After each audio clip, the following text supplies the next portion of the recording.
సర్వవ్యాపకమైన భగవంతుడికి సాష్టాంగ ప్రణమిలుతూ విశ్వగురు పరంపరకి మరియు క్రియాయోగ గురు పరంపరకి సాష్టాంగ ప్రణమిలుతూ మీ అందరి హృదయంలో చైతన్య రూపంలో ఉన్న పరమాత్మకి ప్రణమిలుతూ ఇప్పుడు మనము క్రియాయోగ విశిష్టత కొన్ని మాటల్లో చెప్పుకొని నేరుగా సాధన ప్రారంభించుదాము.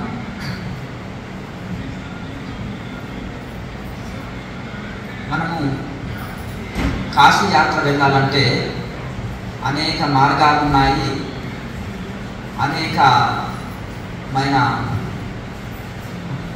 వసతుల ద్వారా వెళ్ళవచ్చు. అలాగే ఈ యొక్క మోక్ష మార్గానికి కూడా షడంగాది వేదోముఖే శాస్త్ర విద్య అని శాస్త్రం చెప్తుంది. అంటే షడంగాలతో కూడిన ఈ యొక్క వేదంలో ఎన్నో మార్గాలు చెప్పబడ్డాయి. అలాగే అందులో ఈ వేదాంతం అనేది మనకు థియరీ అన్నమాట, యోగశాస్త్రం అనేది ప్రాక్టికల్. ఎలా అంటే మనకు 8 అంతస్తులుగా మనకు యోగశాస్త్రాన్ని అష్టాంగ యోగ రూపంలో పతంజలి మహర్షి అందించినప్పుడు మనము ఫస్ట్ క్లాస్ చదివిన అనుకో ఫస్ట్ క్లాస్ నాలెడ్జ్ ఉంటుంది, సెకండ్ క్లాస్ చదివిన వాళ్ళకి సెకండ్ క్లాస్ నాలెడ్జ్ ఉంటుంది, అంతవరకే మనకు నాలెడ్జ్ ఉంటుంది. అలాగే ఇక్కడ కూడా అష్టాంగ యోగాన్ని మనము విభజించి విభాగాలుగా కూడా మనం ప్రాక్టీస్ చేసి మనం ఎంత ప్రాక్టీస్ చేసినామో ఎక్కడ ఉన్నామో అంత ఫలితం మనం పొందవచ్చు. ఇప్పుడు ఆసనాలు వేసినాం అనుకోండి మంచి చక్కగా ఆరోగ్యంగా ఫిజిక్ మంచిగా ఉంటుంది. ప్రాణాయామం చేసినాం అనుకోండి మనశ్శాంతిగా ఉంటాము, మనసు ఏకాగ్రత చెందుతుంది, మంచి మెమరీ పవర్ పెరుగుతుంది. ఇలా అలా ఇంకా మనం మెడిటేషన్ చేసినామనుకోండి ఇంకా మనకు దైవ సంబంధమైన అనుభూతులు మనకు కలుగుతాయి, దైవంలో మనసు పూర్తి స్థాయిలో లీనమవుతుంది. అయితే మనకు ఇట్లా ఈ విధంగా మనకు విభాగాలుగా ఒక్కొక్కటి విభజించి కూడా దీన్ని మనము ఆచరించవచ్చు. అయితే ఇక్కడ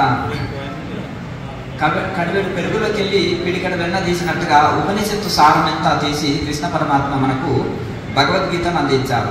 యోగోపనిషత్తుల సారమంతా తీసుకొని వచ్చి పతంజలి మహర్షి మనకు అంటే వేదకాలంలో ఎందరో పూర్వ యోగులు ఎందరో ఉన్నారు. ఆ యోగులు చెప్పిన యోగ శాస్త్రంలోని ఆ యొక్క ఉపనిషత్తులలో యోగ ఉపనిషత్తుల్లోని సారమంతా తీసుకొచ్చి మనకు పతంజలి మహర్షి పతంజలి సూత్రాల్లో అందించారు. సూత్రప్రాయంగా చెప్పండి అంటే షార్ట్కట్లో చెప్పండి అని అర్థం అన్నమాట. మంత్రం కంటే శ్లోకం కంటే సూత్రం అనేది చాలా అసూక్ష్మంలో మోక్షం అన్నమాట సూత్రం అనేది. కనుక ఆ యొక్క సూత్ర రూపంలో మనకు అష్టాంగ యోగాన్ని అందించారు. ఈ అష్టాంగ యోగ సారమంతా క్రియాయోగంలో పతంజలి మహర్షి మనకు అందించారు.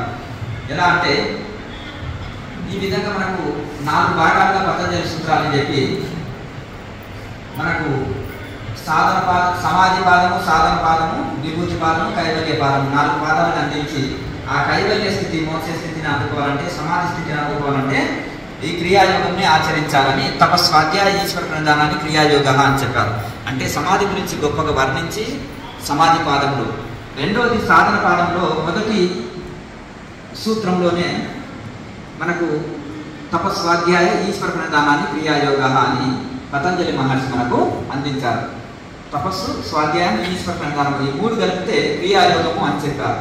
మనం ఏమనుకుంటామంటే క్రియాయోగం అంటే ఏదో ముక్కులు పట్టి ఊదే ప్రాణాయామం లేదంటే ఫిజికల్ ఎక్సర్సైజ్లో లేకపోతే ఊరికి కళ్ళు మూసుకొని కూర్చున్న ధ్యానం అంటారు. ఇవేవి కావు, ఇవన్నీ కలిపితేనే తపస్సు, స్వాధ్యాయం, ఈశ్వర ప్రణిధానం. తపస్సు అంటే అయ్యా మీరు తపస్సు కట్టారంటారు. దేన్ని ఎవరైనా కళ్ళు మూసుకొని ధ్యానం చేశారు ఎక్కువసేపు తపస్సులో కూర్చున్నారంటారు. అంటే తపస్సు అంటే భగవంతుడి కోసం తప్పించి చేసే ధ్యానాన్ని తపస్సు అంటారు. అలా తపస్సు. స్వాధ్యాయం అంటే ఆత్మ విచారణ సెల్ఫ్ ఎంక్వైరీ. ఇప్పుడు నేను ఎవరు ఎక్కడి నుంచి వచ్చినాను, ఎక్కడికి వెళ్ళాలి, జీవాత్మ ఏంది, పరమాత్మ ఏంది అనేది విచారణ. నాకు ఎందుకు జన్మ వచ్చింది, జన్మ రాహిత్యం చేసుకోవాలంటే ఏం చేయాలనేది విచారణ అన్నమాట. అలా ఈ యొక్క విచారాన్ని స్వాధ్యాయం, వేదాంత విచారాన్ని స్వాధ్యాయం అంటారు. ఈశ్వర ప్రణిధానం అంటే భగవంతుడికి మనం సమర్పించుకోవడం, శరణాగతి, సంపూర్ణ శరణాగతి. మనం భక్తి అంటే అలంకరణ కాదు, వేషధారణ కాదు, లేకపోతే నోములు, వ్రతాలు, ఉపవాసాలు కాదు. భక్తి అంటే శరణాగతి. మామేకం శరణం రజ. భగవద్గీతలో కృష్ణ పరమాత్మ చెప్పిన ఆ శరణాగతి, సంపూర్ణ శరణాగతి నిజమైన భక్తి. ఇప్పుడు సత్యభామ ఎన్నో సామాగ్రి, ఎన్నో విలువైన వస్తువుల్ని కూడా కృష్ణ పరమాత్మని తులాభారంలో ఆయనని సొంతం చేసుకోవడానికి కోసం ఎన్ని నగలు, బంగారం, డైమండ్స్ ఎన్ని తులాభారంలో త్రాసులో పెట్టినా కృష్ణ పరమాత్మ ఇంచు కదలలేదు. రుక్మిణీదేవి వచ్చి ఒక తులసి దళము నమస్కరించుకొని, స్వామి నిన్నేమించుకొనగలము భక్తి ద్వారా తప్ప అని ఆమె రెండో త్రాసులో తులసి పత్రం ఒకటి వేసినప్పుడే కృష్ణ పరమాత్మ ఏమైందో ఆయన పైకి వచ్చాడు, తులసి దళమే కిందికి వచ్చేసింది ఆ త్రాసు. అంటే భగవంతుడు భక్తుడికి ప్రసన్నుడు, భక్తికి ప్రసన్నత చెందుతాడు. అందుకనే భావప్రియుడు భగవంతుడు అంటారు, వస్తుప్రియుడు మానవుడు. ఏదన్నా ఒక వస్తువు గిఫ్ట్ ఇచ్చారనుకో, ఒక పెన్ ఇచ్చారు, లేకపోతే ఒక చిన్న వస్తువు ఏదన్నా ఇచ్చారనుకోండి, అది ఏ షాపులో కొన్నారు, ఎంత విలువ, ఏదంతా మీరు చెప్పేస్తారు అందరూ. అంటే మనం విలువ కడతాం ఒక వస్తువుకు, కానీ భగవంతుడు విలువ కట్టడు, దాని వెనక భావాన్ని చూస్తాడు. అందుకనే భావప్రియుడు భగవంతుడు అంటారు. భగవంతుడు నీవే ఉద్దేశంతో ఆ వస్తువుని సమర్పిస్తున్నావు భగవంతుడికి. అందుకనే పత్రం పుష్పం ఫలం తోయం. ఈ ఇంట్లో ఏదైనా పత్రం అంటే బిల్వపత్రము, తులసి దళం ఇలాంటివి. తోయం అంటే గంగా నీళ్ళు, కానీ మన ఇంట్లో ఉండే ఏ నీళ్ళు అయినా పర్వాలేదు, భగవంతుడికి మనం ఆరోగ్యం ఇస్తాం కదా.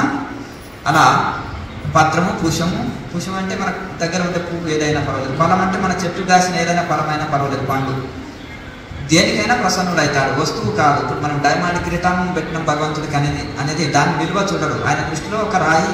భగవంతుడు సృష్టించని కొత్త వస్తువుని మనం క్రియేటివ్ చేసి సృష్టించేమి ఇవ్వం భగవంతుడికి. కనుక భగవంతుడు ఇచ్చిన వస్తువే తిరిగి ఆయనకు సమర్పిస్తున్నాం మనం. కనుక భగవంతుడు మన భావనను చూస్తాడు. కనుక సంపూర్ణ శరణాగతి నిజమైన భక్తి. ఆ సంపూర్ణ శరణాగతి భగవంతుడి మీద కాన్సల్టేషన్ కావాలంటే మనం ఏమనుకుంటామంటే యోగా యోగా యోగా అనేది ఇప్పుడు చాలా ఫేమస్ అయిపోయింది. యోగా అంటే yoga is a not a physical exercise, not a mental exercise. మనం ఏమనుకుంటాం అంటే చాలామంది రకరకాల ఆసనాలు వేస్తే, ఇప్పుడు ఎండుగడ్డి తిన్నందుకు ఎద్దు కూడా చాలా ఆరోగ్యంగా ఉంది, పచ్చిగడ్డి తిన్నందుకు గేదె కూడా చాలా హెల్తీగా ఉంది, ఫిట్నెస్గా ఉంది. అంటే కేవలం మనం యోగా చేసేది ఫిట్నెస్ కోసం అంటే, జంతువులు సహజంగా ప్రకృతి ఆహారం తీసుకునే చాలా ఫిట్గా ఉన్నాయి మనకంటే. మేక అయితే ఏకంగా మేకతో పాటు ఎంత గొప్ప వాళ్ళైనా మేక తిరిగినంత తిరగలేరు, ఆ మేక ఎక్కిన కొండలు ఎవరు ఎక్కలేరు. ఎందుకు? అది ఒక ఆహారం, ప్రకృతి ఇచ్చిన ఆహారం తీసుకుంటుంది కనుక. చాలామంది ఏమనుకుంటారంటే ఆహారంలో మాంసం తినంత ఎలా అండి, ఎలా హెల్తీగా ఉంటాం, ఎలా బలం వస్తుంది శరీరానికి అంటారు. మరి మేక ఏం మాంసం తింటుంది, ఏనుగు ఏం మాంసం తింటుంది, ఎంత దృఢంగా ఉంటుంది ఏనుగు, ఆకులు గడ్డే కదా. కనుక కనుక ఆకుకూరల్లో ఇప్పుడైతే ఆకుకూరలు వదిలిపెట్టారో మనుషులకి కాళ్ళ నొప్పులు రావడం, స్థూలకాయం కావడం, రక్తం అశుద్ధి కావడం జరుగుతుంది. ఆకుకూరలు బాగా తినండి మీరు, కాళ్ళ నొప్పులు రావు, గ్యాస్ నొప్పులు రాదు, మలబద్ధకం రాదు, రక్తం శుద్ధి ఉంటుంది, క్యాన్సర్ రోగాలు కూడా రావు. కనుక ఆకుకూరలు ఎవరైతే బాగా వండుకొని తీసుకుంటారో చాలా మంచిది. కనుక ఆరోగ్యం బాగలేకపోతే మనం ఉపయోగపడము. అప్పుడు కుటుంబానికి ఏం ఉపయోగపడతాం, దేశానికి ఏం ఉపయోగపడతాం, దేనికి ఉపయోగపడము. కనుక మరి అందుకనే ధర్మార్థ కామ మోక్షానం ఆరోగ్యం మూలముత్తమం. అటయోగ ప్రదీపికలో స్వాత్మరామ యోగీంద్రుల వారు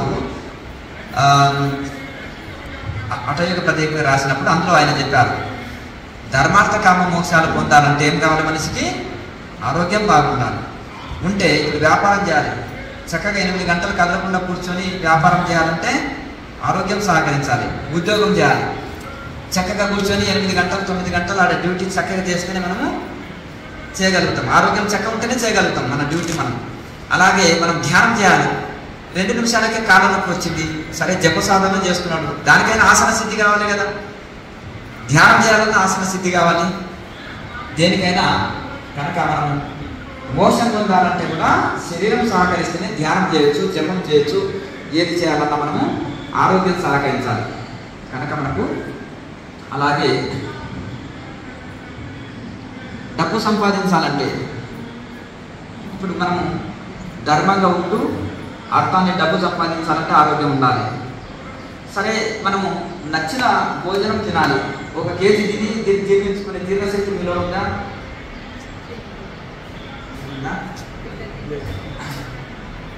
ఒకసారి నేను వారం ఉపవాసం ఉండి 1 కేజీ తినేసి పెట్టినాను. ఇప్పుడు కాదు, అది 18 ఇయర్స్ 20 ఇయర్స్ అయిపోతుంది. అంటే ఒకసారి ఇదే పోటీ వచ్చిన రామదేవ్ బాబా 1 కేజీ నెయ్యి తాగి పెట్టారు. మీరు జీర్ణించుకుంటారా? కేజీ నెయ్యి అండి 2 స్పూన్లు వేసుకుంటేనే ఘాట్ అంటారు, దాన్ని ఇంకేదో ఇది అంటారు, లేకపోతే చాలా జీర్ణం కాదంత ఈజీగా నెయ్యి. గ్రైండర్ లాగా తిప్పేయడమే అంతే కదా. మిక్సీలో వేస్తే ఊరుకుంటుందా మిక్సీ?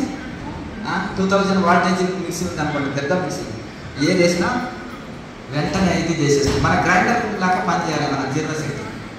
అంటే మంచిది తిని జీర్ణించుకోవాలంటే కూడా జీర్ణ వ్యవస్థ చక్కగా పనిచేయాలి. మనం వారం ఉపవాసం ఉండలేము, కేజీ తిని జీర్ణించలేము. అంటే అంటే ఒకవేళ యోగి అనుకుంటే ఆ రకంగా 2 వారం తినకుండా ఉండగలుగుతాడు, ఒకే క్షణంలో కేజీ తిని కూడా జీర్ణించగలుగుతాడు. కానీ ఇలా చేయకూడదు సామాన్యులు, ఎందుకంటే ఎక్కువ తీసుకోకూడదు, అలా తీసుకోకుండా ఉండకూడదు. అందుకనే ఇది ఎందుకంటే ఎట్లా ఉంది నా డైజెషన్ సిస్టమ్ అని చెకింగ్ కోసం అట్లా చేస్తుంటారు వాళ్ళు ప్రయోగాలు తప్ప కొత్త వాళ్ళు అలా ప్రయోగాలు చేయకూడదు. కనుక ఇప్పుడు ఆయన బైక్ చేతులు వదిలి నడిపాడంటే అందరూ అలా ప్రయోగం చేయకూడదు. అతను బైక్ నడపడం పర్ఫెక్ట్ కాబట్టి ఎన్నో విన్యాసాలు చేస్తున్నాడు. కొత్త వాళ్ళు అలా చేయకూడదు. అలా అందుకనే భగవద్గీతలో చెప్పిన కృష్ణ పరమాత్మ చెప్పిన యుక్తాహార విహారాలను పాటించాలి. తిండి, నిద్ర, మెలకువ, పనులు అన్ని మెడిటేషన్ చేసినా లిమిట్గానే ఉండాలి. స్టార్టింగ్లో అలా ఏదైనా లిమిట్గా. కనుక మితి తప్పితే గతి తప్పుతుంది తప్ప అన్నీ మితంగానే ఉండాలి. అలాగే ఇంకా మనము మోక్షాన్ని పొందాలంటే కూడా ఆరోగ్యం ఉండాలి. కనుక ధర్మార్థ కామ మోక్షాలు పొందాలంటే మనము ఆరోగ్యంగా ఉంటేనే ఇవి పొందగలము అని స్వాత్మ రామయోగీంద్రులు చెప్పారు. కనుక ఈ యోగ మార్గంలో నేను అన్నీ చెప్పినాను, పూర్వయోగులు అన్నీ చెప్పినాను. దీన్ని ఎక్కువ హఠయోగం గురించి చెప్పి తర్వాత కొంత ప్రాణాయామం గురించి చెప్పి, అంటే ఈ యొక్క ఆసనాల ద్వారా శరీరం ఆధీనంలో వస్తుంది, ప్రాణాయామం ద్వారా మనసు ఆధీనంలోకి వస్తుంది, ధ్యానం ద్వారా కైవల్య స్థితిని అందుకుంటాం, మోక్ష స్థితిని అందుకుంటాం. కనుక మనము డైరెక్ట్ ధ్యానంలోకి వెళ్తాం అనుకోండి, అష్టాంగ యోగంలో 7వ తరగతిలో ధ్యానము డైరెక్ట్ 7వ తరగతిలో కూర్చుందాము, 7th కూర్చుందాం అనుకోండి, ఓనమాలు రాలేదు, ఓనమాలు రావు, ఏబిసిడీలు రావు, పుస్తకం ఇస్తే చదువుతాము చెప్పండి, చదవలేము కదా. అలాగే సరే 7th క్లాసు పెద్దది, డైరెక్ట్ 7th క్లాస్లోకి వెళ్ళాలనుకున్నా మనము ఏబిసిడీలు రాంది, మనకు ఏమీ తెలియంది, పుస్తకం చదవలేము. కనుక ఫౌండేషన్ లేనిది మనం బిల్డింగ్ కట్టామనుకోండి అది గాలి వానలకు ఉండదు. కనుక ఎంత ఫౌండేషన్ ఎంత దృఢంగా ఉంటే ఎన్ని పెద్ద అంతస్తులు కట్టినప్పుడు దానికి ఇంజనీర్ ఏం చేస్తాడు, దీనికి 16 mm రాడ్ కావాలి, 20 mm కావాలి, దీనికి పిల్లర్స్, ఎందుకంటే 5 అంతస్తులు వేస్తున్నారా చెప్తుంటారు వాళ్ళు, ఎందుకంటే దాని యొక్క బిల్డింగ్ నిలవాలంటే. అలాగే మరి ఈ యొక్క అష్టాంగ యోగంలో కూడా 7 అంతస్తుల బిల్డింగ్ నిలవాలంటే దీనికి ఫౌండేషన్ యమనియమాలు. కనుక ఒకే రోజులో మనము మొత్తం మనం PhD చేయలేము. కనుక ఇక్కడ ఉండే కొద్ది సమయంలో కూడా మనము ముఖ్యంగా యోగం గురించి కొద్దిగా థియరీ, మిగతాది ప్రాక్టికల్ చేస్తాము. మిగతాది మీరు KMC ఛానల్లో భగవద్గీత ప్రవచనాలు కానీ, పతంజలి సూత్రాల ప్రవచనాలు కానీ, అలాగే ఆహార నియమాలు, వ్యవహారం, ధ్యానంలో వచ్చే సందేహాలు కానీ క్వశ్చన్స్ ఆన్సర్స్ రూపంలో ప్లేలిస్టులో పాత వీడియోలు ఉంటాయి. అవన్నీ ఎప్పుడు చూస్తూ వింటూ ఉండాలి, మన సందేహాలన్నీ తొలగుతాయి. కనుక ఎప్పుడైతే మీరు ఆధ్యాత్మికంగా డెవలప్ అయ్యి ఒక హిమాలయ యోగుల్లాగా, గొప్ప యోగుల్లాగా మీరు గొప్ప వాళ్ళు కావాలంటే, ఇంజనీర్ కావాలంటే ఏం చేస్తారు, మంచి కాలేజీలో జాయిన్ అవుతారు కదా. అలాగే మంచి మీకు ఏ కోర్సు కావాలి, మీరు ఏది చదవాలి, దానికి సంబంధించిన మంచి కాలేజీలో జాయిన్ అవుతారు. మంచి ప్రొఫెసర్లు, మంచి లెక్చరర్స్ ఉన్నప్పుడు ఆ కాలేజీలో మీరు మంచిగా తీర్చిదిద్దుతారు. మీరు కూడా శ్రద్ధతోటి బాగా కష్టపడి చదివితే మంచి ర్యాంక్ సంపాదిస్తారు, మంచి మీరు అనుకున్న గోల్ చేరుకుంటారు. కనుక మనం ఏది ఇంజనీర్ కావాలన్నా, డాక్టర్ కావాలన్నా, ఐఏఎస్ ఆఫీసర్ కావాలన్నా మీకు సంబంధించిన కోర్సులో జాయిన్ అయ్యి అది ఏం చేస్తారు. అలాగే ఇక్కడ కూడా మనం ఆధ్యాత్మిక మార్గంలో మనము ఇప్పుడు స్టూడెంట్ లక్ష్యం ఏంటిది, నేను ఇంజనీర్ కావాలి, డాక్టర్ కావాలి అని మొదలొక లక్ష్యం పెట్టుకొని దానికి సంబంధించిన కోర్సు చదువుతుంటారు. ఇక్కడ కూడా యోగ మార్గం ఏంటిదంటే, నేను ఎంటర్టైన్మెంట్ పొందాలి, నేను మోక్ష స్థితిని అందుకోవాలి అని ఆధ్యాత్మిక ధ్యాన సాధనలోకి వచ్చేటోళ్ళు ముఖ్యంగా అదే ఆ లక్ష్యం పెట్టుకుంటారు. అయితే మిగతావి ఆరోగ్యం కానీ, మనశ్శాంతి కానీ ఆటోమేటిక్గా వచ్చేస్తాయి ఈ సాధన చేసుకుంటే. వాటికి పెద్ద శ్రమించవలసిన అవసరం లేదు. మనం 1000 రూపాయలు ₹1 ఉండి ₹1 కోసం పరిగెత్తనక్కర్లేదు, ఆటోమేటిక్గా వస్తాయి. కానీ అన్నిటికంటే కూడా మనసు దైవంలో లీనం చేయడమే కఠిన పద్ధతి అని హనుమంతుడు కానీ, అర్జునుడు కానీ వాళ్ళ గురువుల దగ్గర చెప్పుకున్నారు. అర్జునుడు కృష్ణ పరమాత్మ దగ్గర, హనుమంతుడు శ్రీరామచంద్రుల వారి దగ్గర, తర్వాత ఇంకా గొప్ప గొప్ప మహానుభావులు కూడా వాళ్ళ గురువుల దగ్గర ఇంకేది చేయమన్నా చేస్తాం, కానీ ఈ మనసు నిలిపి నిర్వికల్ప సమాధి నిష్టలో నిలవడం ఎంత గనునికైనా కష్టమయ్యా అంటాడు. ఎవరు? హనుమంతుడు అంటాడు. నువ్వు సీతమ్మని చూసి జాడ తెలుసుకుంటామంటే సముద్రానికి లాగు జంపు చేసిన, సముద్రాన్ని లాగు జంపు చేసిన. చెట్టు తెమ్మన్నాడు. ఏది? మన లక్ష్మణుడు మూర్చెల్లినప్పుడు సంజయుని మొక్క తెమ్మన్నాడు. ఆయన చెట్టు తెమ్మంటే ఆయన గట్టే తీసుకొచ్చాడు, పెద్ద కొండనే తీసుకొచ్చాడు. ఎందుకంటే అక్కడ వెతకడానికి ఆయన టైం వేస్ట్ అయిపోతుంది, ఇక్కడ తీసుకొస్తే బాగానే చూసుకుంటామని చెట్టు తెమ్మంటే గట్టునే తీసుకొచ్చాడు. ఇక్కడ చేతిలో పట్టుకొని చిన్నప్పుడు వాడు బాగా తీసుకొని రా అంటే పట్టుకొస్తాడు కదా, అలా ఈజీగా పట్టుకొచ్చాడు. కానీ అంత ఘనకార్యాలు చేసిన కానీ ఈ ఆయన అంటాడు డేట్ మీద నడవచ్చును, కత్తి పట్టుకొని బ్రహ్మాండం అంతా జయించవచ్చు, లేక చిత్రాధిపతికి ఒకలే జయించవచ్చు, నీటి మీద నడవచ్చును, అగ్నిలో కూర్చోవచ్చును, కుడి నోట్లో తలపెట్టి తప్పించుకోవచ్చును, 4 వేదాలు రిటర్న్లో కూడా చదవచ్చు, రివర్స్లో కూడా చదవచ్చు, లక్షల యజ్ఞాలు చేయించవచ్చు, లక్షల దహనాలు చేయొచ్చు. ఈ ప్రపంచంలో మహత్తర ఘనకార్యాలు ఎవరు చేయలేని మహత్తర ఘనకార్యాలు ఎన్నైనా చేయొచ్చు. కానీ నిర్వికల్ప సమాధి మనసుని నిలిపి, మనసు పరమాత్మలో నిలిపి నిర్వికల్ప సమాధి నిష్టలో నిలపడము ఎంత గనునికైనా కష్టమయ్యా అంటారు. కనుక అట్లా అది ఒకటే ఇది. ఇప్పుడు మిగతావన్నీ ఈజీ. కనుక మరి ఆ వివేకానందుడికి ఆ మెమరీ పవర్ ఎట్లా వచ్చింది చెప్పండి? 1000 పేజీల పుస్తకం ఇస్తే 5 నిమిషాల్లో చదివి, మీరు చదవలేదు, టైం పాస్ వచ్చారు, 8 గంటలు పట్టింది ఆ పుస్తకం వెతకడానికి, మీరు చదివినాక వెళ్ళకూడదు అని ఆ లైబ్రరీ మ్యాన్ అన్నప్పుడు ఆయన నేను చదవలేదన్నా మీ డౌట్ ఏం అడుగుతావో అడగండి, ఏ చాప్టర్లో ఏముంది, ఏ పేజీలో ఏముంది అడిగితే రివర్స్లో తిప్పి అడిగా నమస్కరించి వెళ్ళండి దయచేసి స్వామి, ఇంకా మీరు చదివి ఆ పుస్తకం అంతే. అంత మెమరీ పవర్ ఎట్లా వచ్చిందంటే ఆ యోగం ద్వారా. కనుక ఆయన 6 సంవత్సరాలు ఒక పాడుబడిన బిల్డింగ్లో 6 సంవత్సరాలు సింగిల్ సిట్టింగ్లో తపస్సు చేశాడు. ఇది ఆయన చరిత్ర పూర్తి స్థాయి చదివిన వాళ్ళకే అర్థమవుతుంది. ఉండండి పర్లేదు. కనుక అట్టి తపస్సు చేయకపోతే అట్టి మెమరీ పవర్ ఉండదు, అట్టి గొప్ప కార్యం చేయలేరు వారు. ఎందుకంటే 1,00,000 మంది చేయలేని కార్యం ఒక యోగుడు చేశారు. అది ఆ యొక్క తపస్సు మహిమ అది. కనుక మనము పూర్వకాలంలో ఈ యోగం ద్వారా ఎందరో ఋషులు మహత్తర కార్యాలు, గొప్ప గొప్ప కార్యాలు చేశారు. హనుమంతుడు బూస్ట్ తాగాడా, థమ్స్అప్ తాగి కొండ ఎత్తాడు చెప్పండి? యోగ బలము అంటారు కదా, ప్రయాణకాలే మనసాచరించాలి, భక్త్యాయుక్తో యోగ బలేన చైవ. యోగ బలం ద్వారా ఈ యొక్క సుష్మన నాడి కూడా ప్రాణాన్ని సహస్రాలలో నిలపాలి. యోగ బలం భక్త్యాయుక్తో అంటే భక్తి చేత, యోగ యుక్తి చేత, యోగం అనే టెక్నిక్ ద్వారా యోగ బలేన చైవ. అట్లా పరమాత్మలో మనసు దీనం చేసి డైరెక్ట్ మోక్ష స్థితిని అనుకుంటారు. భగవద్గీత యోగ బలం అనే వాడారు. కనుక ఆ యోగ బలం ద్వారానే మహత్తర కార్యాలు చేశారు వాళ్ళు. ఏంటంటే ఆనాడు సావిత్రిదేవి భర్త చనిపోతే కూడా నా భర్త నాకు కావాలని యమధర్మరాజు తోటి ఫైట్ చేసింది. ఇప్పుడు సరే భర్తకి ఏదన్నా అనవసరంగా ఏదన్నా ఏదో ముఖ్యంగా అతని మీద ఏదన్నా ఇది చేశారనుకో, భార్య పోయి పోరాడి న్యాయస్థానానికి పోయి భర్తని అన్ని సాక్ష్యాధారాలు పెట్టి కూడా రిటర్ను తెచ్చుకోగలుగుతుంది. అలాగే యమధర్మరాజు కూడా అంటే కొట్లాడి, అంటే ఇప్పుడు యమధర్మరాజు వచ్చిందంటే ఎవరికి కంటికి కనిపించదు, సూక్ష్మంగా వస్తాడు, ఈ ఆత్మ కనిపించదు, ఆయన శరీరంతో రాదు, ఒకవేళ వచ్చినా మనకు కనిపించదు. మరి 2 ఆత్మలే ఇక్కడ. ఈ ఆత్మ వచ్చి ఆత్మను తీసుకెళ్తుంది అనుకోండి, మరి ఎవరికి కనిపించాలి? ఇటు నుంచి ఎందరో యోగులు సూక్ష్మ శరీరంలో తిరుగుతున్నారు అనుకో, మరి మనకు కనిపించదు. ఇక్కడ ఉండే ఎలక్ట్రాన్ మనం చూడలేము, మైక్రోస్కోప్ కావాలి. గాలిలో, నీటిలో, రక్తంలో ఎన్నో సూక్ష్మక్రిములు అంటారు దాన్ని, వాటిని ఎలక్ట్రాన్ అని అంటున్నారు. అవన్నీ అణు పరమాణువులతోటి ఎంత ప్రతి సృష్టి అంతా ఏర్పడ్డది, ప్రతి పదార్థంలో కూడా అణు పరమాణువుగా మిళితం అనేది. అయితే మరి అవి ఎట్లా కనిపిస్తారు మనకంటే కనిపించదు. ఈ యొక్క స్థూల దృష్టి కొంతవరకే. ఇప్పుడు ఇంకా మనకు కంటి పొర వచ్చినప్పుడు ఇంకా పుస్తకం చదవలేము, దూరం వ్యక్తులను చూడలేము. ఇప్పుడు 10 కిలోమీటర్ల దూరం వ్యక్తిని మనం కళ్ళు చూడలేము, మైక్రోస్కోప్ తోటి చూస్తుంటారు.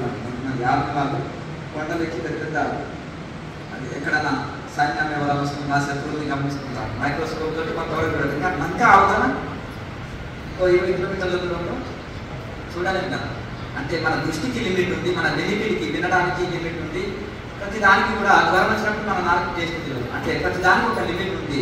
భగవంతుని దృష్టి అనంతము, వినికిడి అనంతము, ఆయన జ్ఞానం అనంతము, ఆయన శరీరం అనంతము, అన్లిమిటెడ్, అన్లిమిటెడ్, ఇంకా మొత్తం బ్రహ్మాండం అంతా నిండి ఉన్నాడు. కనుక ఆయన ఇంకా 100 యుగాలు, లక్షల యుగాలు కూడా ఆయనది ఈ మన దగ్గర మెమరీ అయిపోవచ్చు. మన సిస్టంలో కూడా హ్యాంగ్ అవుతుంది ఎక్కువ, దాంట్లో మనం ఎక్కువ ఇది చేసినాం అనుకో. అలాగే మన ఫోన్ కూడా హ్యాంగ్ అవుతుంది ఎక్కువ, మనము అనుకో అంటే మెమరీ నిండిపోయింది అనుకోండి, ఫుల్ అయింది అనుకో, మెమరీ ఫుల్ అయితే హ్యాంగ్ అవుతుంది. అలాగే కానీ భగవంతుడి ఇప్పుడు మనం ఒక నెల కింద ఏం ఫోన్ చేశారంటే చెప్పగలుగుతారా ఎవరన్నా? చెప్పండి, గుర్తు లేదు. కానీ భగవంతుడు సత్యయుగము, కృతాయుగం, త్రేతాయుగం, కలియుగం ఈ యుగాలలో కాకుండా 100 లక్షల యుగాలలో కూడా ఆయన దగ్గర రికార్డు ఉంటుంది. దట్ ఈస్ గాడ్, ఆయన దగ్గర రికార్డు ఉంటుంది. కనుక ఇంకా ఏ రికార్డు అయినా ఎవరు మన అందరికీ ఒక మానవులకి పరిమితి ఉంది, కానీ అపరిమితం భగవంతుడు.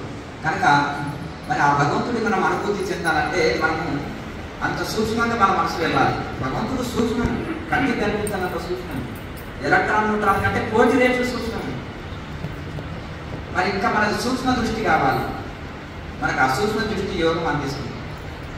మరి యోగం ద్వారా మహానుభావులు సావిత్రి చూడండి, ఏకంగా భర్త ప్రాణాన్ని యమధర్మరాజు వచ్చాడు. వచ్చిన వెంటనే ఆయన నుంచి భర్త ప్రాణాలు వెంటనే వెళ్ళింది. ఇంకా సూక్ష్మ శరీరం కూడా వెళ్ళింది, శరీరం నుంచి వెంటాడి భర్త ప్రాణాలు కొట్లాడి తెచ్చుకున్నది.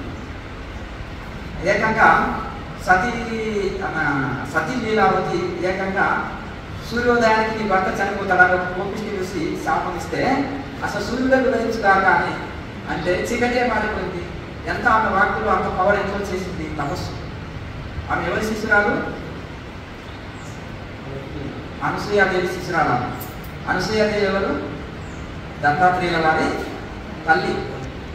అత్రి అనసూయ, అత్రి అనసూయ భార్య భర్తలు, వారికి దత్తాత్రేయుడు అనే కుమారుడు జన్మిస్తాడు.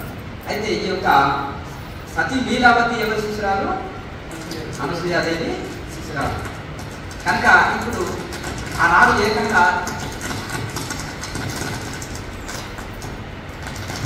తపస్సు కంకర రాళ్ళతో కూడా డుక్కిలు వేస్తుంది. మరి అంత పవర్ ఎట్లా వచ్చిందంటే తపస్సు అన్నమాట. సీతాదేవి అగ్నిలో ప్రవేశించిన అగ్ని కావలేదు, ఎందుకంటే అదే తపస్సు. కనుక ఆ విధంగా అసలు రావణాసురుడు అని ఇట్లా టచ్ చేయలేకపోయాడు. అగ్ని మండుతుంది, అంత దూరం నుంచి మాట్లాడేవాడు. అంటే అట్లా తపస్సు పనులు. అలాగే ఇంకా మరి హనుమంతుడు ఆ కొండలు ఎక్కడము, సముద్రాన్ని లాంగ్ జంప్ చేయడము, రకరకాల ఎన్నో చేశారు. సూక్ష్మంగా దోమలాగా మారి తాటకని మహారాక్షసి ముగ్గులో చెవులో వస్తుంటాడు, చాలా సూక్ష్మంగా దొరకడాయన. నీవెవడు మా చంత మొత్తం అని ఆ తాటకి అడిగినప్పుడు నేను శ్రీరామచంద్రుని దాసుని అని ఆకాశం అంత శరీరం చేశాడు పెద్దగా. పంచముఖ హనుమంతుడు అంటారు కదా, పంచముఖ హనుమంతుడు విశ్వరూపం చూపుతాడు. నేను హనుమంతుడిని, నేను వీరుడి సూర్యుని అని చెప్పలేదు, నేను శ్రీరామచంద్రుని దాసుని అన్నాడు. మనం ఏమంటాము? కొంచెం ఫిక్స్డ్ పాటు ₹1 ఉన్నదనుకోండి, ఇంకా కాలర్ ఎగరేసినాం అంతేనా కదా. ఒక బెంచి కారు ఉన్నదనుకోండి, కొత్త కొనుక్కున్నాం, అందరికి చూపిస్తాం. అర్థం 100 కార్లు వాడు నాకేం లేదండి బీదవాన్ని సార్ అంటాడు. అంతేనా? అనవసరంగా నా మీద ఐటీ రైడ్ చేస్తున్నారు, నేను చాలా బీదవాన్ని అండి అంతేనా? అట్లా నిజంగా ఎక్కువ అంటే నిండుగా వడ్డించిన ఇస్తుంది అడిగినట్టుగా, నిండు కూడా దొరకనట్టుగా చాలా చాలా శక్తి సంపన్నులు సామాన్యంగా ఉంటారు. కనుక ఆ విధంగా కూడా గొప్ప గొప్ప మహానుభావులు. నేను శ్రీరామచంద్రుని దాసుని చెప్పిన శంకరాచార్యుని చూడండి, ఆయన ఏ స్తోత్రం రాసినా, ఏ పుస్తకం రాసినా గోవింద గౌడపాదుల శిష్యరత్నము దాసుగా రాసుకుంటారు. చూసారా, శంకరాచార్యులు రాష్ట్ర సిద్ధులు కలిగిన మహానుభావుడు. కనుక ఏదైతే యోగ మార్గం ద్వారా మహత్తర కార్యాలు పూర్వం యోగులు చేశారు. ఒక సామాన్య రాజు విశ్వామిత్రుడు మన వశిష్ఠ వారి దగ్గర కామదేవి ఉంది. కామదేవి అంటే ఏమి కోరినా ఇస్తుంది. ఈయనకి లక్ష సైన్యం, లక్ష పరమన్నాలు పెట్టారు. ఇక్కడ ఈయన అసలు మంచినీళ్ళు కూడా ఇస్తారా, ఇస్తారు పప్పన్నం పెడతారా అనుకుంటారు. కానీ ఆయన ఏకంగా ఆయన జన్మలో తిన్నంత భోజనం, అంటే స్వర్గలోకంలో ఉండే భోజనం తిన రాజు కదా, వాళ్ళ జన్మలో వాళ్ళకి సైన్యానికి మొత్తం ఒకే రకమైన భోజనం పెట్టేశారు. అమృతం కంటే దీనికి ఎందుకు ఇంత మంచి గోపు ఇది లక్షల మందికి అన్నం పెట్టింది, నేనైతే రాజు కదా మంచి భోజనాలు ప్రజలందరికీ పెడతాను, ఇది తీసుకుని వెళ్దామని ఆయనకు వచ్చింది. అయితే ఆ గోపు ఆయన వెంబడి వెళ్ళడం ఇష్టం లేక యుద్ధం చేసి ఆయన లక్ష సైన్యాన్ని ఒక గోపు ఓడిస్తుంది. ఎంత శక్తి ఉంది అంటారు కదా, కల్పవృక్షము, కామధేనువు, చింతామణి అంటే డైమండ్. ఆ డైమండ్ అంటే అది ఒక శక్తివంతమైన డైమండ్ అంటే అది కోరిక నెరవేరుస్తుంది. అట్లా నేను కైలాస మానసరోవరంలో వెళ్తే ఆయన గాయత్రి బాబా అని ఉండే ఆయన పేరు, ఎందుకంటే ఆయన పేరే గాయబైపోతాడు, ఆయన మాయమైపోతాడు కాబట్టి ఆయన పేరు లేదు కానీ అంటున్నాడు. ఆయన ఏం చేసేది ఏంటంటే నీకు ఏదైనా కావాలంటే ఆయన దగ్గర చిన్న పాత్ర ఉంది, దాన్ని తాకితే మనకు కావాల్సిన భోజనం ఇచ్చేది. నీకు ఏదైనా వస్తువు కావాలి, డబ్బులు కావాలని అడిగితే సంకల్పం పెట్టి అడిగితే ఆయన ఆ పాత్ర తగిలితే ఇచ్చేది. మళ్ళీ ఆ పాత్రను కూడా ఏం చేశారంటే మిగతాప్పుడు కనిపించదు ఎవరికి, లేదంటే ఎత్తుకొని వెళ్తారు. ఆయన పడుకున్నప్పుడు అదే కాసుకొని ఉంటారు ఒక బ్యాగ్స్, ఎప్పుడైనా ఎత్తుకొని పోతారు అని అది ఎవరికి కనిపించదు, ఆయన సంకల్పం ద్వారానే కనిపిస్తుంది. అట్లా అంత మహానుభావులు అక్కడ ఉంటారు. మొన్న 3 సంవత్సరాల కింద ఏకంగా వెళ్ళి ఆయన ఫోటో తీసినట్టు వీడియో తీసినట్టు చటక్ బాబాను తీసిన బ్లాక్ వచ్చింది, ఏం లేదు అందులో. అంటే నేను ఆయనని చాలా బ్రతిమలాడినాను, ఇలాంటి మహానుభావులు ప్రపంచానికి తెలియాలి కదా. సీతారాం బాబాను తీసిన వచ్చిండు, అలాగే మౌని బాబాను తీసిన ఆయన 130 సంవత్సరాలు ఆయన వచ్చాడు. 150 సంవత్సరాల ఆయన పాండవ గుహలో ఉండే ఆ బాబాను తీసిన ఆయన వచ్చాడు. ఆయన మౌనం కోల్చేయరు. మళ్ళీ యొక్క సత్యనారాయణ బాబాను తీసిన ఆయన నిరాహారానికి 40 ఏళ్ళ నుంచి రాయడానికి వచ్చినాడు. ఎలా కాదు 5 గారితో కూడా ఇంటర్వ్యూ తీసిన, చాలా మంది ఇంటర్వ్యూ తీసిన, మీరు ఎందుకు నాకు దొరకట్లేదు అంటే నీ కెమెరాకి నేను చిక్కనమ్మా అంటే, మరి ఎందుకంటే మీరు ఏదైనా మాట్లాడుకుంటే అది పక్కకు వచ్చి మాట్లాడుకోకూడదు, నేను తక్కువ మాట్లాడతా, అయినా నేను మాట్లాడతాను. అర్ధరాత్రి 12 గంటల ఏముండవు ఆయన దగ్గర వస్తువులు ఏమీ ఉండదు. కానీ సర్కార్ ఒకటి అంటారు, అక్కడ చాలా చాలా మందం ఉంటుంది, ఇంతమంది ఉంటుంది. ఒక రొట్టె వేశాడనుకోండి అమృతం లాగుంటుంది, ఇక మళ్ళీ అడగనే అవుతుంది. ఏముండవు పాత్రలు ఆయన దగ్గర. గంగలో చేతి కడుపు, ఆ ఆకు తెంపుకో, టేకాకు తెంపుకో, అక్కడ కూర్చో అంటారు. ఒక రొట్టె వేస్తారు, ఇంత సబ్జీ పెడతారు, తిన్న తర్వాత మళ్ళీ రెండోసారి అడిగేది లేదు. ఇంకా గంగలో చేతి కడుపు, నీళ్లు తాగు. అంటే అట్లా అటువంటి మహానుభావులు ఇప్పటి కూడా ఉన్నారు. ఒకవేళ అడ్రస్ మీకు చెప్పినామనుకోండి అయిపోయి హైదరాబాద్ అంతా అక్కడే ఉంటుంది. ఎందుకంటే ఇప్పుడు యూట్యూబ్ గురువులు చాలా మంది అయింది కదా, అవునా? పరంపర ఉండదు, ఇది ఉండదు, అది ఉండదు. ఏ వ్యాపారంలో దాన్ని సంపాదించొచ్చాయని ఒక ఆయన ఆలోచన చేస్తున్నాడు. కానీ వ్యాపారంలో రాశారంటే గురువు అవతారం ఎత్తితే మర్చిపోయి పంటలు వచ్చినాయి, పాలు వచ్చినాయి, పాలు చేస్తారు, పంటలు వస్తారు, పాదాలు తీసుకుంటారు, ఏం క్యూ కడతారు, నీకు ఏం చేసి పెద్ద నామాలు పెట్టుకో, పెద్ద మాటలు వేసుకో, కూర్చో. ఇక నువ్వు ఆ కూర్చున్నాను ఇక్కడ సికింద్రాబాద్ సెంటర్లో కూర్చున్నా సరే అంటున్నది కదా, ఎప్పమాల ఇక్కడ కనిపిస్తే 4 రోజుల నుంచి నేను ఎవరో కూర్చున్నాడు, ఒక పీఠాన్ని కట్టించేస్తాను. ఏం లేదు, లేకపోతే శ్రీశైలం గుడి మెయిన్ ఎంట్రెన్స్ అక్కడ పోతుంటే ఇక్కడే ఆపేసేది, సాక్షిగారం దాకా ఇక్కడే ఆపేసి కూర్చో. అట్లా అయిపోతుంది ఇప్పుడు అనమాట. ఎక్కువ దేనికి ఉన్నాయంటే గురువుకి చాలా డిమాండ్ ఉంది, అర్థం కదా. అట్లా ఈ విధంగా ఇట్లా నడుస్తుంది ఇప్పుడు. అంటే గొప్ప గొప్ప మహానుభావులు కూర్చొని రాకున్నారు సంవత్సరాల కొద్ది తపన చేసి. కనుక యోగం ఎంత గొప్పదంటే యోగం ద్వారా మహానుభావులు విశ్వామిత్రుడు సామాన్య రాజు సృష్టికి ప్రతిసృష్టి చేశారు. అలాగే మరి ఇంతవరకు మనం ఎంతో మంది చెప్తున్నాం, సామాన్య గృహిణిగా ఉన్న వాళ్ళు కూడా మహత్తర కార్యాలు చేశారు కదా. అటువంటి మహత్తర కార్యాలు చేశారు కదా. మరి మనము ఇంటిని ఒంటిని జాగ్రత్త పెట్టుకోలేము ఆ యోగం ద్వారా. ఇంటిని ఒంటి అంటే మరి ఇంటిని చక్క పెట్టుకోవడం. వాళ్ళు చాలా మొండివాళ్ళండి. ఇట్లా ఎవరు విన్నారు, మా భార్య అయినారు, పిల్లలు విన్నారు, లేదు మా భర్త మొండివాళ్ళండి, మా పిల్లలు విన్నారు, ఏది ఉన్నారు. కంట్రోల్, వాళ్ళని కంట్రోల్ చేసే శక్తి మన దగ్గర లేదు. ఒక ఆఫీసులో అందరినీ కంట్రోల్ చేస్తాం. ఒక సీఎం గారు వస్తారు, రాష్ట్రాన్ని కంట్రోల్ చేస్తున్నాడు. ఒక పోలీస్ ఆఫీసర్ ఉన్నాడు, మొత్తం కంట్రోల్ చేస్తున్నాడు. ఒక ఐఏఎస్ ఆఫీసర్ జిల్లా మొత్తం కంట్రోల్ చేస్తున్నాడు. ఒక అమ్మగారు ఏదైనా మంచి ఆఫీసర్ హోదా ఉందనుకోండి, ఆఫీస్ అంతా ఇట్లా చిటికతోటి కంట్రోల్ చేస్తుంది, భర్త ఇంటికాడ కంట్రోల్ చేయలేకపోతుంది. అందుకనే అంటారు కదా, ఏది చిటిక ద్రౌపది కొమ్ముకు ముడేసుకున్నది 5 మందిని. మేము ఒక్క కృష్ణుని మేము చేతులు పట్టుకోలేకపోతున్నాం, ఏ మహిమ అని వచ్చేసి రుక్మిణీదేవి వచ్చి అడుగుతుంది. అర్థమైంది కదా? అట్లా ఈ విధంగా మనం ఒకటి ఏంటంటే వాళ్ళ మనసుని ఎరిగి మనం వెళ్తే సరిపోతుంది అని ఆమె చెప్పింది. అయితే ఇక్కడ ఒకటి ఏంటి అంటే మనము ఒక ఇంటిని మనము చక్కబెట్టుకోలేకపోతున్నాం, ఒంటిని చక్కబెట్టుకోలేకపోతున్నాం, మనశ్శాంతి కలిగించుకోలేకపోతున్నాం. ఈ యోగం ద్వారా మన ఆరోగ్యాన్ని చక్కబెట్టుకోవచ్చు, మనశ్శాంతిని కలిగించుకోవచ్చు, సంకల్ప సిద్ధి పొందవచ్చు. సంకల్పం అంటే బాగా అప్పులు ఉన్నాయి, తీరాలన్న సంకల్పం పెట్టుకోండి. ఆరోగ్యం చక్కలేదు, సంకల్పం పెట్టుకోండి. పిల్లలు బాగా చదువుకోవాలనుకుంటున్నారు, మీ ఆశ ధ్యాస శ్వాసంతా వాళ్ళే కదా, పిల్లలే కదా. వాళ్ళ మనసు మారి ఆధ్యాత్మికంగా ఎదగాలన్నా, వాళ్ళు మంచి చదువు చదివి గొప్ప వాళ్ళు కావాలన్నా సంకల్పం పెట్టుకోండి. పిల్లల్ని కూడా ఆధ్యాత్మిక మార్గంలో నడిపియండి, వాళ్ళతో కూడా మెడిటేషన్ చేయించండి. మనం ఇవన్నీ వదిలేసి ఏం చేస్తున్నామంటే అక్కడ హోమాలు చేయిస్తారా, ఇక్కడ పూజ చేయిస్తారా, మన పేరు మీద అష్టోత్తరాలు చేయిస్తారా, 1,00,000 రూపాయలు కదా కట్టేద్దాము, రసీదు ఇస్తే చాలు. అయితే దీని మీదే ఆధారపడుతున్నాం. అవునయ్యా, మనము ఒకటి చిన్న విషయం, మన వంతుగా ఓ 10 కేజీలు ఈజీగా మోసుకొని పోతాం. ఒక 50 మందిని మనదే బరువు మోయాలంటే యాత్ర వెళ్తున్నాం, హిమాలయం ట్రెక్కింగ్ చేస్తున్నాం, అందరికీ 10 కేజీల మూట వేసుకున్నాం. ఒక 100 మందిని ఒకరి మోయాలంటే ఎంత కష్టమవుతుంది? మోయగలుగుతారా? కానీ ఎవరి బ్యాగ్ వాళ్ళు బ్యాగ్ ప్యాక్ వేసుకొని వెళ్ళామనుకోండి, ఎంత ఈజీ అంతే కదా. అలాగే ఇప్పుడు అందరు క్యూ కట్టేసి అందరి సమస్యలు ఆయన మీద రుదితే ఆ క్యూగాడు కూడా ఏం చేస్తారో చెప్పండి. అది కూడా ఏం చేశారంటే ఆశకు దాసుడైన వారు అందరికీ దాసుడు, ఆశకు దాసుడైన వారు అందరికీ దాసుడు. నీకు ఎవరి కోరిక లేదు, దేని మీద ఆశ లేదంటే ఎవరికి లొంగవు, దేనికి లొంగవు ప్రపంచం. నీకు ఏదన్నా అవసరాలు ఉన్నదనుకో ఆటోమేటిక్గా.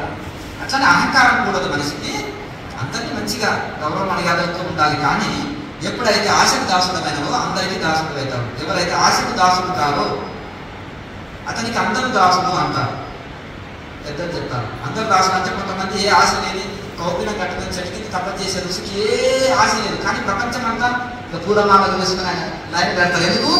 అందరూ దాసుడు దాకా అయిపోతున్నారు అనేది. ఎందుకు? ఆ స్వామిని ప్రసన్నం చేసుకుంటే ఏం వరం ఇస్తారో, నా కోరికలు నెరవేరుస్తారు అని, అంతేగా. అయితే ఇప్పుడు చుట్టూ కర్పూరం రెండు ఒకలాగా ఉంటుంది, ఒకటి చిట్టపట్ట అంటుంది, ఒకటి జ్యోతి పెరుగుతుంది.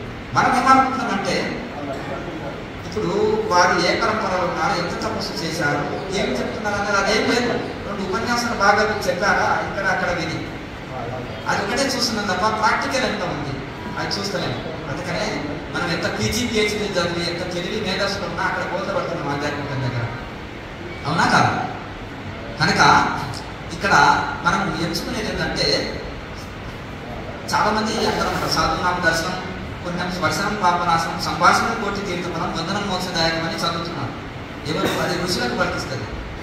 అర్థమైంది కదండి. నార్మల్గా సాధు దేశంలో ఉన్నది కాదు, ఋషులకు వర్తిస్తుంది. కనుక మనం ఈ విషయంలో మనము ఒకటి, ఎందుకంటే నిజమైన గొప్ప గొప్ప మహానుభావులు నా చుట్టూ తిరగండి అని చెప్పరు. వాళ్ళని భక్తులని చుట్టూ తిప్పుకోరు, వాళ్ళ కానుకలు ఆశించరు, కాసులు ఆశించరు. చిత్తమునే అంటే విత్తాపహారులు కాదు, చిత్తాపహారులు అంటారు. విత్తం అంటే డబ్బు లాగేవాళ్ళు కాదు, చిత్తాపహారులు. చిత్తం అంటే వాళ్ళ మనసుని లాగేవాళ్ళు. మనసు అంటే మనసుని నిశ్చలం చేసి దైవంలో అనుభూతి కలిగించేవాళ్ళు. ఇప్పుడు మనసు చంచలంతో కోరికల పుట్ట అయిపోతుంది, అశాంతి ఉంది, దుఃఖం ఉంది. ఆ మనసు ఎప్పుడైతే ప్రసన్నత చెందిందో, ఆ మనసు ఎప్పుడు శాంతి పొందిందో, అప్పుడు మనము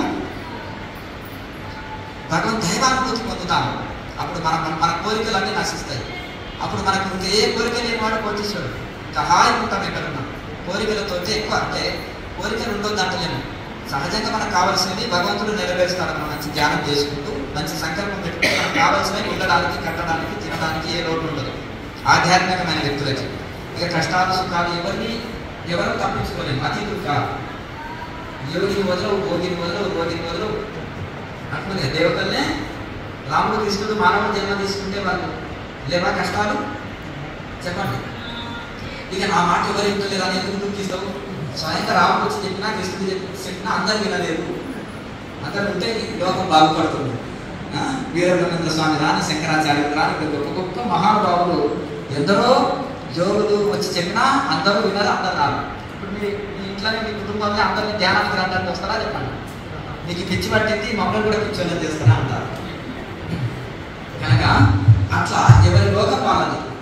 కనుక ఎవరినో మార్చాలి, ఎవరినో ఉద్ధరించాలి, ఎవరినో మీరు సీరియస్గా మీ లైఫ్ని మంచి చక్కగా ఒక క్రమపద్ధతిగా నడుచుకుంటూ వెళ్తుంటే మిమ్మల్ని ఇన్స్పైర్ అవుతారు. ఆటోమేటిక్గా మీరు ఏ సమస్యలు వచ్చినా టెన్షన్ పడాలంటే ఏం కాదు. మీరు యోగా చేసినాక, ధ్యానం చేసినాక మీరు చాలా మార్పులు కనిపిస్తున్నాయి, చాలా వెయిట్ లాస్ అయ్యారు, చాలా యాక్టివ్గా అనిపిస్తున్నారు, ఏ సమస్య వచ్చినా లెక్క పెట్టట్లేదు, చాలా ముందు దూసుకెళ్తున్నారు మీరు అనుకున్న లక్ష్యాల్లో అని మిమ్మల్ని వాళ్ళు అడుగుతారు. ఆ చిట్కాలు ఏంటో మాకు కూడా చెప్పండి, మేము కూడా ధ్యానం చేస్తే మాకు ఫలితం వస్తుందని మిమ్మల్ని అడగడం ప్రారంభిస్తారు వాళ్ళు. కనుక అప్పుడు ఏంటంటే మనం గుర్తుకొచ్చినప్పుడు చేయకూడదు. మనం అంటే ఎప్పుడు మనం ఒక క్రమ పద్ధతిలో టైం ప్రకారం మన ఉదయం సాయంత్రాలు మంచి చక్కటి ధ్యానం చేసుకుంటుంటే మన ఇంట్లో వాళ్ళు మారుతారు, మన చుట్టుపక్కల వాళ్ళు కూడా మనల్ని ఇన్స్పైర్ అవుతారు. వాళ్ళు కూడా ఆధ్యాత్మికంలోకి రావడానికి ఇంట్రెస్ట్ చూపుతారు. మనం తయారు చేయాలి అంతే కదా.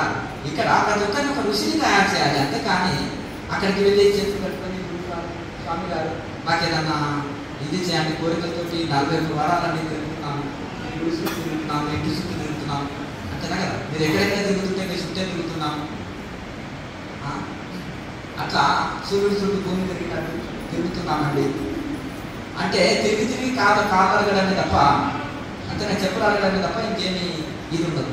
కనుక మీ అంతటా మీరు ఆధ్యాత్మికంగా ఎదగండి, సాధన చేయండి. ఋషుల గురించి చేసిన ధ్యానం గొప్పదే, కానీ దానికి యోగం ఉండాలి. యోగం ఎందుకంటే మనోలయం కోసం. యోగం ద్వారా మనసు లయం అవుతుంది దైవంలో, అప్పుడు రైట్ మెడిటేషన్ కుదురుతుంది. అనేకమైన పద్ధతులు ఉండొచ్చు ఈ ప్రపంచంలో. పతంజలి మహర్షి యోగోపనిషత్తుల సారాన్ని పతంజలి సూత్రాలు అందించారు. అష్టాంగ యోగం సారమే క్రియాయోగం. సమాధి గురించి గొప్పగా వర్ణించి సాధన కాలంలో క్రియాయోగం చేస్తే సమాధి స్థితి కలుగుతుంది అన్నారు. స్వాధ్యాయ ఈశ్వర ప్రధానాన్ని క్రియాయోగ ఇది చేయండి అన్నారు. ఇది ఎవరు గృహస్థులు, చిన్నపిల్లలు, వృద్ధులు అన్ని వయసుల వారు చేసే ఈజీ ప్రాసెస్. ఇది తలకిందులు ఉండండి, ముక్కు పట్టుకుని శ్వాస పూర్తిగా ఆపేయండి, ఇటువంటివి ఉండవు. మరొక పద్ధతులు ఉండవు ఇందులో. హఠయోగ పద్ధతులు ఉండవు. సింపుల్ పద్ధతి హఠయోగ, రాజయోగ, మంత్రయోగ, లయయోగ ఈ 4 యోగాలు వచ్చాయి. ఇందులోని సారమల్ల ఇది పెరుగు అనుకోండి, పెరుగుకుంటా అందులో చెల్లి ఈ క్రియాయోగం అనే వెన్నని తీశారు. అది తింటే సరిపోతుంది.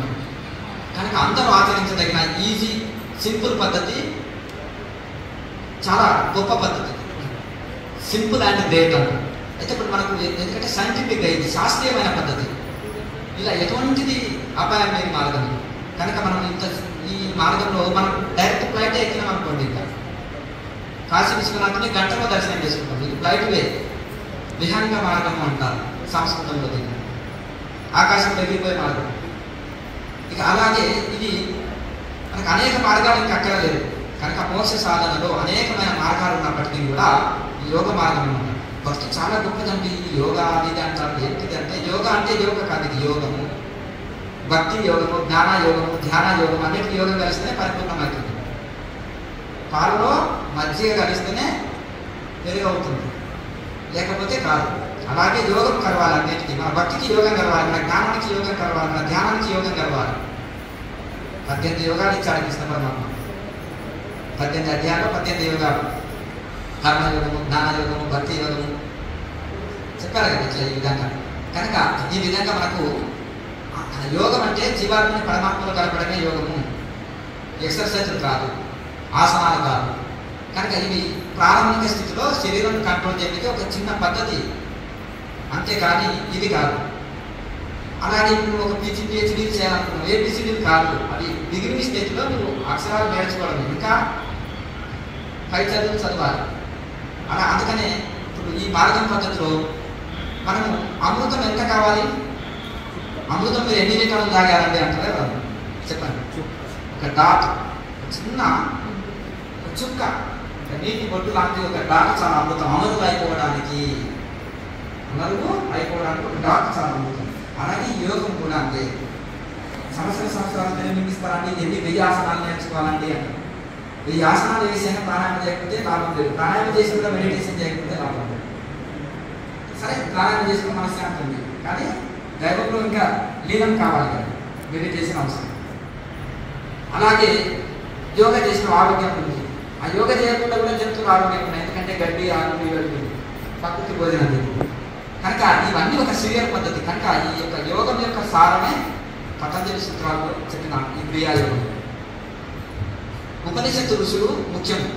బ్రహ్మదేవుడి నుంచి వేదం ద్వారా మనకు ఈ బ్రహ్మ విద్య వచ్చింది. దాని ద్వారా ఋషులు గ్రహించారు. ఋషుల నుంచి పతంజలి మహర్షి తీసుకొచ్చారు. పతంజలి మహర్షి నుంచి బాబాజీ మహారాజు చిన్న పిల్లవాడికి వెళ్ళారు. ఋషులు సప్త చిరంజీవులు అని విన్నాము, అష్ట చిరంజీవులు ఎందుకు కాకూడదు, మనం కూడా మానవులని మరణాన్ని జయించవచ్చునా అని పతంజలి మహర్షి దగ్గర శిశరీకం చేసి కఠోర తపస్సు చేసి ఆయన మానవుడి నుంచి మానవుడిగా మారాడు, మృత్యుంజయుడిగా మారాడు. అచ్చా, కలియుగంలో కూడా ఎవరైనా ఉన్నారా మృత్యుని జయించిన వాళ్ళంటే ఇట్లా ఈ విధంగా బాబాజీ మహారాజు ఉన్నారు. ఇప్పుడు మార్కండేయుడు స్టోరీ మనకు భాగవతంలో వస్తుంది.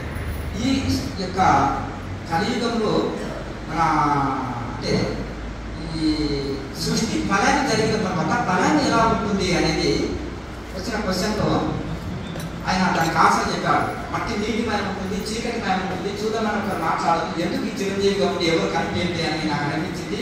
ఆ జలమయంగా ఉండి ఉన్నప్పుడు ఒక మరీ చెప్తుంది అంటే వటవృక్షం పైన ఒక ఆకు పైన ఒక చిన్ని కృష్ణుడు వలె వటపత్రశాయి అంటారు కదా, వటపత్రశాయికి వరణాల పాటలు అట్లా వటపత్రం అంటే మరి